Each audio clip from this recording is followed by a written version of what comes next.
Bienvenidos, mi nombre es Daniel Gambarte, soy descodificador biológico, suena medio raro la palabra, trabajo en el terreno de la psicobiología de todos los seres vivientes. Hoy vamos a hablar sobre cómo desprogramar una enfermedad, qué es la enfermedad, para qué sirve la enfermedad, de dónde viene la enfermedad, dónde nace la enfermedad. Cualquier nombre, cualquier etiqueta relacionado con una enfermedad, para nuestro cerebro es pura apariencia. Es decir, el que dispara todas las enfermedades es nuestro cerebro. Y hoy lo vamos a explicar científicamente cómo funciona esto de la forma más sencilla que podamos, obviamente para que pueda llegar a ustedes de la mejor forma posible. Hasta el día de hoy sigo atendiendo consultas, doy talleres, doy seminarios, viajamos, hacemos las conferencias, difundimos lo que es esta metodología y cada vez tenemos más gentes en las conferencias, como hoy por ejemplo, y cada vez tenemos más gente en los talleres. Esto es totalmente revolucionario porque se trata de un nuevo punto de vista sobre las enfermedades. No solamente eso, sino que más allá de que es un tema muy interesante, es útil, obviamente, para poder desprogramar y descodificar aquel conflicto que tenemos a nivel inconsciente y que produce el síntoma y que produce la enfermedad. Vamos a explicar de una manera muy sencilla cómo funciona esto. La descodificación biológica de las enfermedades. Bueno, ¿qué significa descodificar? La misma palabra dice, hay un código biológico que está a nivel inconsciente, un programa. ¿Qué hacemos nosotros con esos códigos biológicos? Los descodificamos. Encontramos cuál es el código que está instalado como si fuera en una supercomputadora, que es nuestro cerebro, que en algún momento de la vida se codificó, en algún momento de la vida se instaló como en una computadora, como en un ordenador, y ese es el descodificar un programa. Y ahora vamos a ver cómo funciona esto. Gracias al Dr. Hammer, quien fue el que hizo este asombroso descubrimiento, hoy la humanidad está transitando por un nuevo estado de conciencia. Un nuevo estado de conciencia en donde ya se está perdiendo miedo a las enfermedades, que es el gran mal, si podríamos decir esa palabra, el gran mal de hoy en la humanidad. Es lo que interpretamos de la enfermedad y lo que nos hacen creer de la enfermedad. Ese es el gran descubrimiento del Dr. Hammer. Y se lo puede ver claramente en un escáner cerebral. Claro que para esa época, haber hecho ese descubrimiento, obviamente le costó.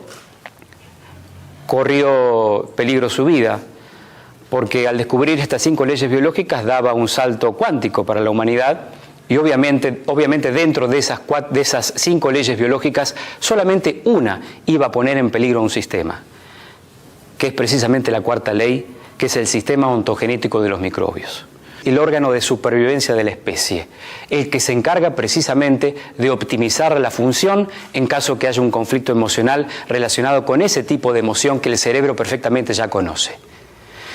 Entonces, fíjense ustedes cómo un conflicto preciso relacionado con una pérdida irreparable de un hijo, cuando la persona, cuando el individuo, cuando el Dr. Hammer resuelve el conflicto, ahí recién aparece el síntoma, el síndrome. Recién aparece cuando se relaja de ese conflicto porque, lógico, su hijo muere después de 6 meses internado en el hospital. Con una enfermedad en los testículos a una cierta edad, él no comprende qué es lo que pasa, pero comienza a darse cuenta, ya que él tenía la posibilidad, por supuesto, de poder llevar a cabo todo ese trabajo porque tenía todo el apoyo médico en ese momento, salvo que después obviamente se le va a volver en contra en esa época, en ese momento, pero él logra a través de los más de 40.000 casos que él puede desarrollar con los pacientes que tenían el mismo síntoma, con los pacientes que tenían el mismo cáncer de testículos o las mujeres que tenían cáncer de ovarios o de mamas, él comprendió precisamente e hizo esta relación. Todos, absolutamente todos los 40.000 casos, todos presentaban un conflicto de pérdida irreparable con un hijo, o como si fuera un hijo, que para el cerebro es exactamente lo mismo, porque nuestro cerebro está programado funcionalmente en unidad. Y ahora vamos a ver también cómo funciona esto. Entonces, obviamente en esa época el círculo concéntrico que aparecía en el escáner cerebral, que se veía claramente, era de alguna manera por la medicina científica oficial catalogado como un defecto del lente de Siemens. Tan sencillamente Hammer lo demuestra a través de un simple análisis. Se asocia con la empresa Siemens para poder demostrar científicamente que ese foco que aparece en el escáner cerebral, en la tomografía computada sin líquido de contraste, ese foco que aparece de neuronas modificado es un foco que está ahí en una zona específica del cerebro, neutralizado por un conflicto, por un estrés, y que todavía está produciendo ondas electromagnéticas desde ese foco. Él descubre que ese conflicto tiene que reunir varias características para que pueda el cerebro mandar una tumoración o proliferar células dentro de nuestro cuerpo.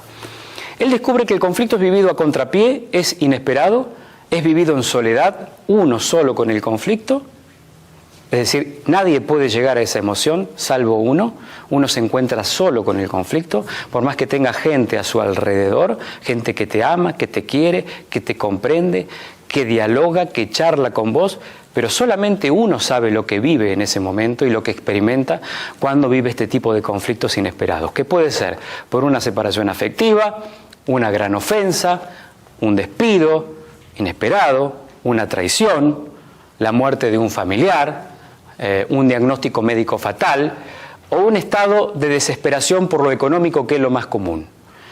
Entonces, cuando una persona vive este tipo de conflictos, que reúne esas características, conflicto inesperado, vivido en soledad, en aislamiento, uno se aísla a uno mismo, por más que esté con el entorno físicamente, uno se aísla.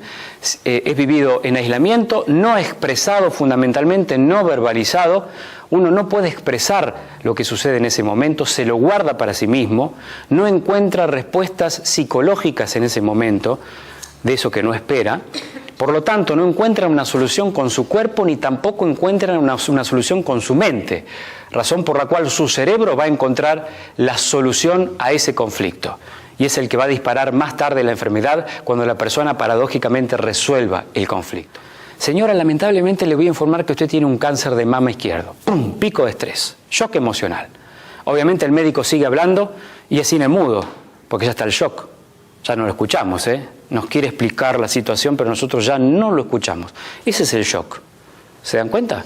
Ahí está el shock, el trauma. Ahí es donde el cerebro dice, a partir de este momento corres peligro. ¿Por qué? Porque vas camino al agotamiento físico y psíquico, que es exactamente lo mismo, no hay diferencia para el cerebro, y vas camino a la distracción. Cruzas la calle, te atropella un camión, te atropella un auto, porque estás con el trauma. De las 24 horas, 23 vas a estar pensando en el conflicto. Entonces el cerebro lo sabe, se anticipa a los hechos, y como nuestro cerebro es totalmente atemporal, se adelanta a los hechos y ya sabe que esa persona va camino al agotamiento psíquico y por ende físico. Por eso no ve la hora de que la persona se relaje para voltearla a la cama, porque ha hecho un gran estrés con el diagnóstico médico. Nunca le había pasado eso, nunca le habían dicho que corría peligro de muerte. Obviamente, para esta madre lo primero que se le va a cruzar son sus hijos. Pero ¿qué pasa si no lo vive en términos de nido? Y sencillamente ella lo que se le cruza por la cabeza es la sensación, la vivencia, por supuesto. Se van a quedar solos, les va a faltar su madre. Ya el conflicto cambia, ya no es un conflicto de nido. Ya es una emoción conocida también por el cerebro, pero va a ser un conflicto de carencia, otro conflicto biológico de los pocos que hay. Tenés que buscar durante el embarazo qué conflicto has vivido en relación con un desmoronamiento de la existencia, con tu madre, con la madre o la madre simbólica, o con agua o con líquidos. Bueno, de por sí yo tenía la panza crecía por demás porque tenía exceso de líquido también en la panza, tenía una panza así, y el bebé era re chiquitito también, no sé. No sé, o sea, me lo descubrieron ya prácticamente tarde a eso, porque a los días yo después rompí bolsa y... ¿Por qué tenías exceso de líquido? El líquido de la madre. ¿Qué conflicto vivía con tu mamá? No, con mi mamá no. ¿Con quién? Capaz que con mi pareja. La madre. No me quería. ¿Eh? La madre de él no me quería. Bueno. La atresia de esófago. O sea, nació, eso, claro, con eso dividido. Dividido. Bueno. Claro, no estaba terminado. Te lo digo delante de todos. ¿Sí? sin hacer juicio, por supuesto, sin echar culpas a nadie. Esto no hay ni víctima ni culpable, ¿no? ¿No tragabas a quién a la misma vez? Los niños bebés, que no sabemos por qué defecan tan fuerte, y es por eso, es porque están llamándole la atención a su madre, porque están viviendo un conflicto emocional a través de la madre, porque están conectados inconscientemente con la madre, y la madre está viviendo justo un conflicto emocional y el niño siente que la madre lo abandona. Entonces el niño emplea esos recursos inconscientes para defecar fuerte para que lo pueda encontrar, lo pueda ubicar, y también si engorda para que la madre lo vea. También sirve para otra cosa el sobrepeso o la gordura. Sirve también para impresionar al atacante. Entonces, cuando una persona que es grande, gorda, así por la vez que viene, tiene un cierto respeto. ¿Uno lo respeta o no? Yo siento ese respeto cuando viene una persona con sobrepeso. Bueno, es lo que quiere lograr inconscientemente. Un gato, cuando se encuentra con un perro, entonces el perro y el gato está acorralado, no sabe, no puede hacer nada. ¿Qué hace su cerebro? Lo agranda. Cuando lo agranda al gato, el perro lo mira, lo observa, y toda cosa que se agranda es peligroso para cualquier animal. Entonces el perro se queda en el molde, el gato salva la vida, y eso le salvó la vida. Nuestro cerebro hace lo mismo con nosotros, nada más que lo hace con las grasas. Y si nos manda grasas a determinadas partes del cuerpo, hay que ver que esas partes del cuerpo son simbológicas también. Si nos manda grasa, muchas grasas en las caderas, es porque estamos viviendo un conflicto de desvalorización sexual femenino. Y nos manda a proteger las caderas, que es la parte simbológica de la mujer y la parte femenina. ¿Cómo explicas las enfermedades hereditarias? O sea, lo que se hereda en genética. Bueno, ahí hay una gran trampa. Porque cuando a nosotros nos dicen, Señor, su enfermedad es genética, no podemos resolver ningún conflicto. Porque ya es de genética, ya está listo, no podemos. Lo que viaja en los genes no es la enfermedad, no tiene ningún sentido. Lo que viaja en los genes son los conflictos no resueltos de nuestros padres, de nuestros ancestros, que no ha tenido una solución. Por eso el gen no es la causa de la enfermedad, sino que es la consecuencia.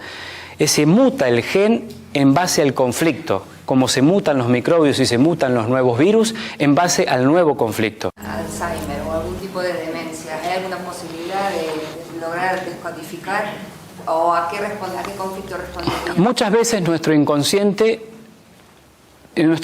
tiene que encontrar un sentido para desprogramar esas enfermedades.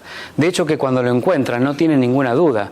Pero muy probablemente la persona que tenga Alzheimer no tenga ningún conflicto y ninguna necesidad de querer desprogramarlo.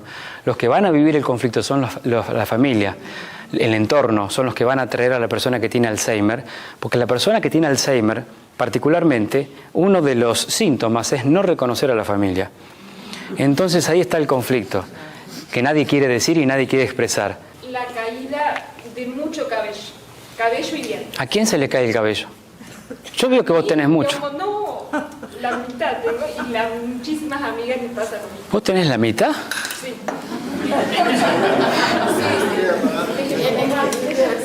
Bueno, caída del cabello. Caída del cabello es el conflicto de separación en relación con el padre, porque está acá en la cabeza. Entonces, ese es el programa, ¿no? Me vivo golpeando la cabeza. Y pregunta, ¿qué conflicto en relación con tu padre hay?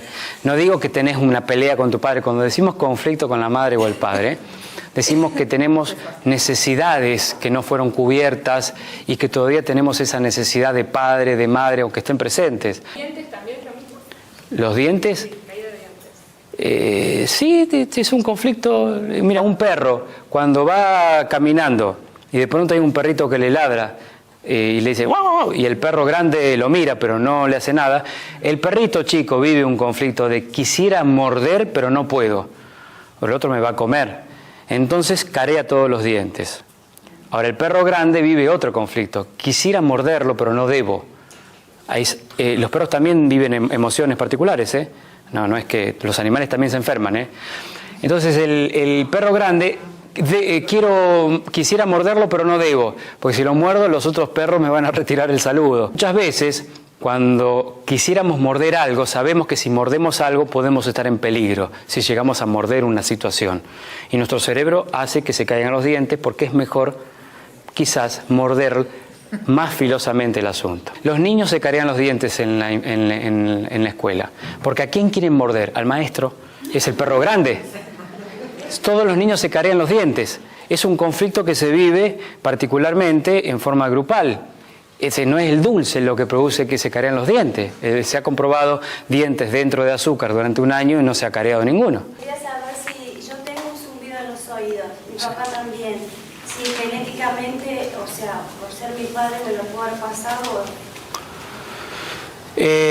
No, estás desencadenando un programa, estás ejecutando un programa en relación con tu padre.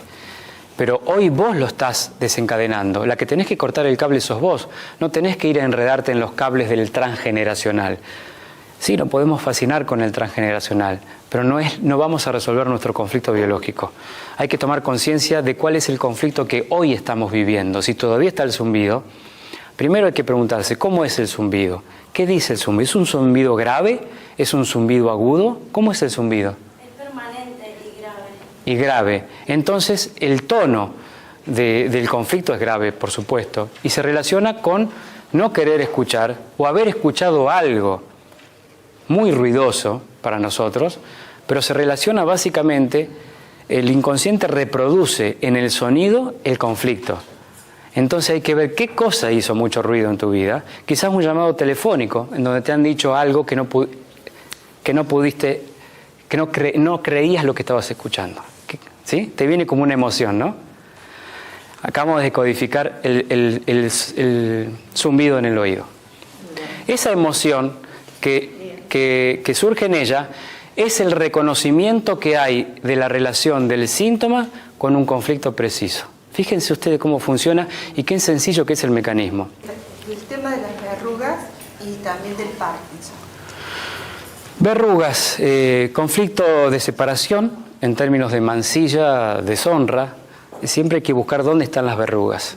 Si están acá, cuello. ¿Tenés algún animalito en tu casa? ¿Qué animales tenés? 2 perritos. ¿Los querés mucho? ¿Has perdido algún animalito antes? Eso lo enseñamos en el seminario, todo eso. Pero sí es un conflicto de separación en términos de querer retener una situación.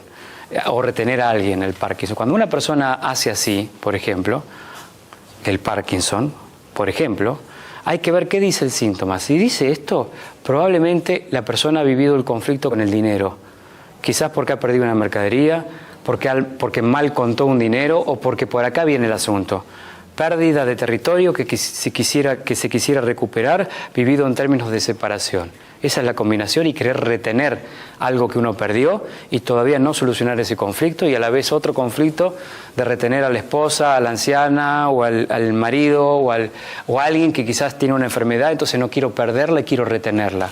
Pero ya tengo un programa atrás con el dinero, entonces la mano hace así, por ejemplo.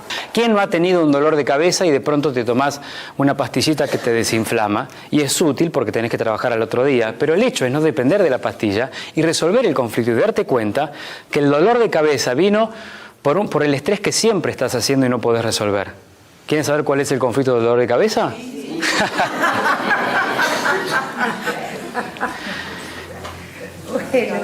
Bueno. ¿Quién tiene dolor de cabeza? No. Bueno, el conflicto del dolor de cabeza es el conflicto de desvalorización intelectual. Cuando una persona no encuentra ideas para poder contrarrestar un punto de vista externo, porque el otro es un cabeza dura, y yo sé que tengo la razón, pero termino callándome y no diciendo lo que quiero decir, en términos intelectuales, por supuesto, el estrés es buscar más neuronas de lo normal que transporten más información para poder contrarrestar ese punto de vista del otro. Y como justo en ese momento me quedo callado y no digo nada, me guardo el conflicto, no lo expreso, y cuando me relajo del conflicto, aparece el dolor de cabeza en fase de reparación, porque yo fui el que me desvaloricé intelectualmente, y no el otro, que es cabeza dura, y por más que no tenga razón, pero él cree que la tiene, entonces no hace conflicto. Entonces el conflicto lo hacemos nosotros. Y estoy pensando constantemente cómo puedo hacer para entregar bien el trabajo. Estoy pensando en eso en la computadora, estoy sentado todo el día en la computadora, y cuando entrego el trabajo y mi jefe me dice: muy bien, lo felicito, señor Sánchez. Ni bien me dice esas palabras mágicas, entro en la fase de reparación porque acabo de solucionar un conflicto. Y ahora mi cerebro dice: ahora vamos a reparar, y el dolor de cabeza te va a dar un mensaje: ahora no pienses, porque por pensar hiciste ese estrés. En lo que busca el cerebro y el inconsciente, que vivas el conflicto de otra manera, no tan intensamente, que lo vivas de otra manera, pero que tomes conciencia que el dolor de cabeza tiene un link directo con eso. Y entonces se van todos los dolores de cabeza, porque una cosa es vivir el conflicto inconscientemente y otra cosa es vivir el conflicto conscientemente. Cuando ya se vive el conflicto conscientemente, no hay dolor, no hay inflamación, no hay enfermedad. El mismo conflicto, pero cuando se vive inconscientemente, el mensaje tiene que salir. Pero mira vos, claro, esto ahora yo lo vivo de otra manera. Antes esto me hubiese puesto, pero terrible. Ahora no, ahora algo se relajó en mí. Porque la persona comprendió finalmente, aceptó, lo identificó el conflicto, lo aceptó, lo comprendió. Sencillamente eso pasa a nivel cuántico una sola vez. Obviamente una persona que viene a la consulta siempre pregunta después: y ahora que ya está, que ya identifiqué el conflicto, ahora, ¿qué tengo que trabajar internamente? Dice la persona. Nada. ¿Cómo nada? ¿Cómo que no tengo que trabajar? No, ¿para qué venís entonces a descodificar? Ella no tiene que trabajar nada internamente, acaba de solucionar el conflicto, lo acaba de identificar, y su emoción es el reconocimiento. Es decir, ¿cuál es el conflicto que se puede vivir en la escuela o en la facultad o donde sea? Si viene un profesor y de pronto produce un estrés en los alumnos y les dice: bueno, en el próximo recreo van a sacar una hoja, y los que estudiaron obviamente incluso van a hacer estrés, porque los agarra de sorpresa, y los que no estudiaron van a hacer más estrés. Todos viven un conflicto. Suena la campana, el timbre, lo que sea, van al recreo. Pero todos en el recreo, nadie se va a reír. Todos van a estar preocupados. Uno va a hacer un chiste, pero el otro no se va a reír, porque están todos en conflicto activo.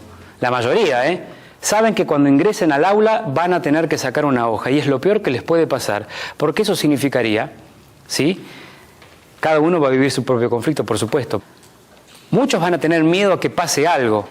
Entonces van a vivir el conflicto de algo me huele mal. Algo me huele mal se relaciona, obviamente, con el conflicto arcaico de hedor. Se necesita oler bien, dice el cerebro, para ver dónde está el peligro. Y de esa forma me voy a sentir seguro. Entonces ulcero las mucosas de la nariz para oler mejor, para que entre más olor, y de esa manera voy a ubicar a dónde está el peligro. Por eso cuando tenemos un miedo a que pase algo, generalmente lo vivimos en términos nasales. Algo me huele mal, aunque no decimos conscientemente algo me huele mal, pero sí lo dice nuestro lenguaje inconsciente. Entonces cuando tenemos miedo a que pase algo, probablemente lo vivamos con la nariz. Algunos lo van a vivir más con los bronquios. La amenaza en el territorio, otros lo van a vivir, necesito oler dónde está el peligro. Todos van a vivir un mismo conflicto. Ahora, ¿qué pasa? Vienen del recreo y el profesor dice: bueno, no tenemos tiempo de hacer la prueba, la vamos a hacer el lunes. Palabras mágicas. Se relajan del conflicto. Llegan a sus casas y como no es el primer conflicto que han vivido, sino que ya tienen otro atrás de la semana pasada, que pasó exactamente lo mismo, el profesor amagó 2 veces ya este es el segundo conflicto, y a partir de ese momento, cuando llegan a sus casas, Juancito va a empezar a estornudar, se le va a llenar de la nariz de moco, la fase de reparación.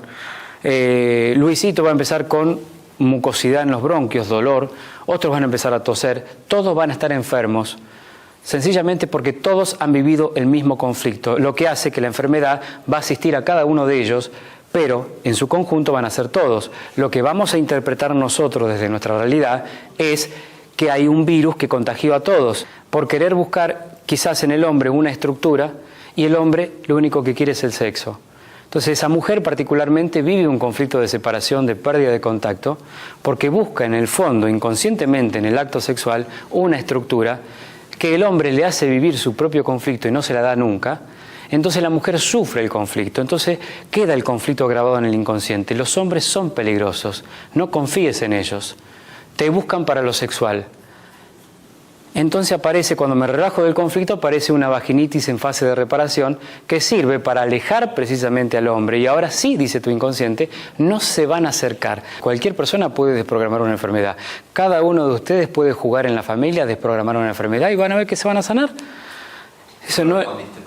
¿Eh? No me respondí. Se ha descubierto la rueda. Bueno, Thomas Edison descubrió la lamparita y fue un proceso, te digo, que es bastante resistente para la humanidad, como todo descubrimiento, como toda cosa que empieza a estar en proceso.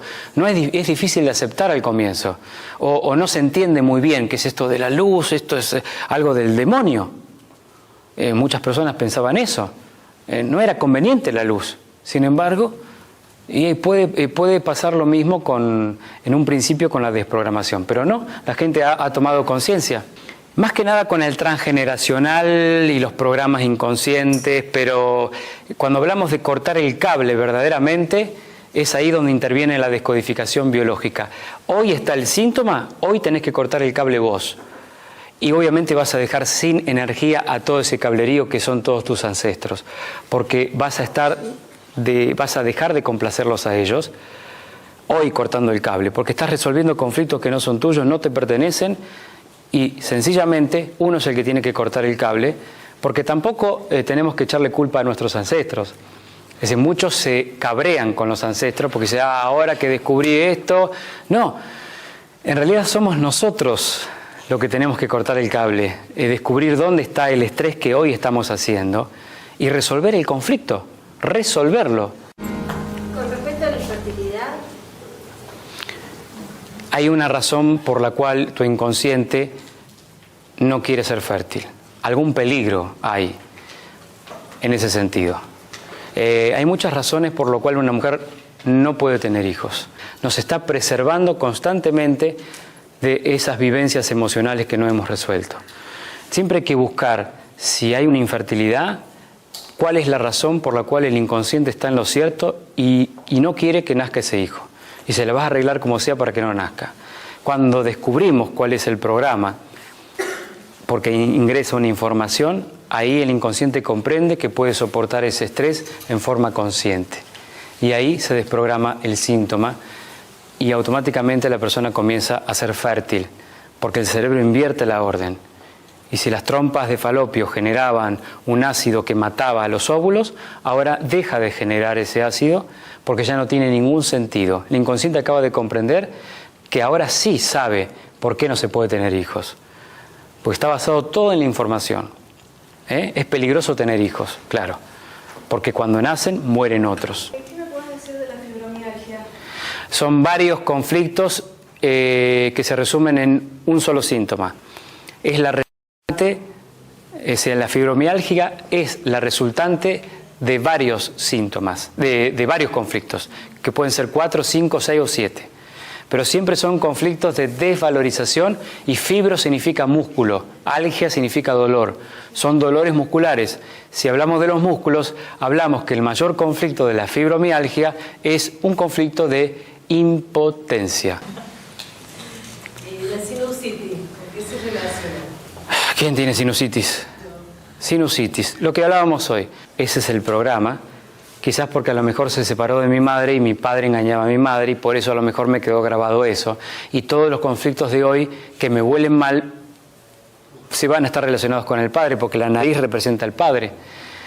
Entonces, sinusitis, obviamente, conflicto de mal olor, algo me huele mal, siempre en términos de separación. Cuando viene la sinusitis está la fase de reparación. Cada vez que aparece la sinusitis, pregúntate, ¿qué conflicto de miedo a que pase algo acabas de vivir? Y que ese miedo a que pase algo siempre está relacionado con el padre, porque fue el primer miedo a que pase algo. ¿qué vivencia emocional afecta a la epidermis? Separación, sea por rechazo o por necesidad de contacto. La epidermis es lo primero que está en contacto con el exterior. La necesidad de contacto es fundamental, no para todas las personas, sino para aquella que tiene el síntoma precisamente. Necesito estar en contacto y no puedo. O rechazo de contacto, que es lo mismo para el cerebro. Esa es la epidermis, conflicto de separación. La epidermis es el órgano más grande de nuestro cuerpo. Gracias. De nada. La tensión arterial, por ejemplo. La tensión arterial. Tensión arterial, necesidad de tener que controlar algo que a veces no podemos. Entonces sube la tensión arterial para que podamos combatir mejor. Entonces nos manda presión el cerebro sanguínea porque estamos nosotros en combate en términos territoriales. Necesitamos controlar la situación. Cuando algo sale fuera de nuestro control, aparece la presión arterial. Cuando la persona se toma mucho la presión arterial, vive el mismo conflicto, porque cuando sube más la presión, quiere controlar la presión. Entonces reaviva el mismo conflicto. Preguntas. Sí, fuerte. Celíaco. Hay que buscar todo lo que represente el gluten. Siempre va a estar relacionado con el padre. Fíjense ustedes que el celíaco o el que tiene la enfermedad celíaca generalmente vive un conflicto en relación con su padre. Vive el conflicto de ¿discrimino o no discrimino a mi padre? Entonces cuando come trigo, el discriminar o no discriminar hace que se inflame, por ejemplo, los intestinos. Y cualquier cosa que sea gluten, porque el gluten también representa inconscientemente el semen. Entonces, como ya está el conflicto en la persona, porque ya se lo trasladó la propia madre, que vivió el conflicto durante el embarazo, probablemente tengamos nosotros un programa ancestral, pero nosotros somos los que estamos desencadenando. Artrosis de rodilla. ¿Cuál rodilla? Derecha. Rodilla derecha. ¿Vos sos diestra o zurda? Diestra. Artrosis de rodilla derecha. Conflicto de desvalorización en términos afectivos porque es la parte derecha. Si es rodilla siempre va a ser sumisión. Pregúntate, ¿cuál es el conflicto de sumisión que vivís en términos afectivos en relación con el padre? Con lo que sea autoridad. ¿Sí? Sí. Ansiedad. ¿Quién tiene ansiedad? Yo. ¿Cada cuánto tenés la ansiedad? Permanentemente, sí. No quiero tomar medicamentos porque no. Bueno, mira, la ansiedad es el miedo al futuro. ¿Qué me pasará? Lo que hace tu cerebro es ponerte en condiciones para que encuentres una finalidad en tu vida. Porque toda esa energía y toda esa adrenalina producida por la ansiedad nos quiere decir algo. Nos quiere decir que nos realicemos en lo que queremos y en el deseo que queremos realizar y no podemos. Porque el síndrome de ansiedad, miedo o lo que sea, es la contracara de un gran deseo. Cuando tenemos un gran deseo y no lo podemos realizar, viene la demanda que es la ansiedad. La ansiedad es el miedo al futuro. Entonces, cuando hay ansiedad, hay miedo al futuro. Cuando hay depresión, es el pasado en el presente. Pero cuando la ansiedad está en el presente, el miedo al futuro está en el presente y se vive muy intensamente, es que nuestro cerebro nos está diciendo, estás vivo. Entonces, el cuerpo se está preparando para algo mucho más importante que lo que estás haciendo ahora. Por eso la ansiedad te dice, te pone en condiciones de que ya estés en otro nivel, haciendo cosas que venís a realizar. Te dice tu inconsciente, ahora podés enfrentar cosas que nadie enfrentaría. ¿Qué esperás? ¿Qué esperás para realizar tu finalidad? Vos estás para esto, ya no estás para esto. Entonces acá te va a agarrar ansiedad. Miedo al futuro. ¿Por qué es el miedo al futuro? Porque hay un gran deseo. Si no, no existiría el miedo al futuro. Si no existiría un gran deseo oculto, no estaría el miedo al futuro. Y la conducta rebelde de los niños, con límites y todo lo que... Están expresando el cólera que los padres no pudieron expresar. Un nene es un niño muy rebelde y los padres son buenitos así. Hay que ver que ahí está el conflicto. ¿Qué no pudieron expresar uno de ellos para que el niño esté expresando lo que uno de ellos no pudo expresar? Cuando un niño es hiperkinético y se mueve para todos lados y es rebelde, está expresando obviamente un enojo del padre o de la madre hacia sus propios ancestros. Si un niño es muy hiperkinético y se mueve para todos lados, hay que ver que a lo mejor la madre vivió un conflicto durante el embarazo. Tengo miedo de que se muera en la panza porque ya perdió uno. Entonces está pendiente durante los 9 meses de que el niño se mueva. Entonces imagínense el programa que le cargo al niño. Entonces el niño va a cargar inconscientemente con un programa. Necesito moverme para decirle a mi madre que estoy viva. El niño se va a mover permanentemente para todos lados y nadie sabe por qué. Hasta que la madre toma conciencia de que durante el embarazo vivió ese conflicto, que no lo tenía relacionado. Es cierto, che, yo todo el embarazo tuve miedo que... Claro, yo tenía miedo que se me muera en la panza. ¿Y qué hacías? Nada, y lo movía cada rato. ¿Y cuánto estuviste así? Y los 9 meses. Imagínate los 9 meses moviendo a la criatura, y la criatura así, y a cada rato así. El programa que le carga a la criatura. ¿Se dan cuenta? ¿Qué pasa después cuando nace el niño? El niño nace y empieza a moverse para todos lados. ¿Y qué le está diciendo a la madre? Mami, estoy vivo, me estoy moviendo. La madre todavía no solucionó el conflicto, todavía sigue teniendo miedo de perderlo y quiere que se mueva inconscientemente. Cuando ella comprende que ese fue el conflicto que vivió, ahí el cerebro comprende y ya suelta el conflicto y el niño se desprograma, el niño comienza a estar más tranquilo.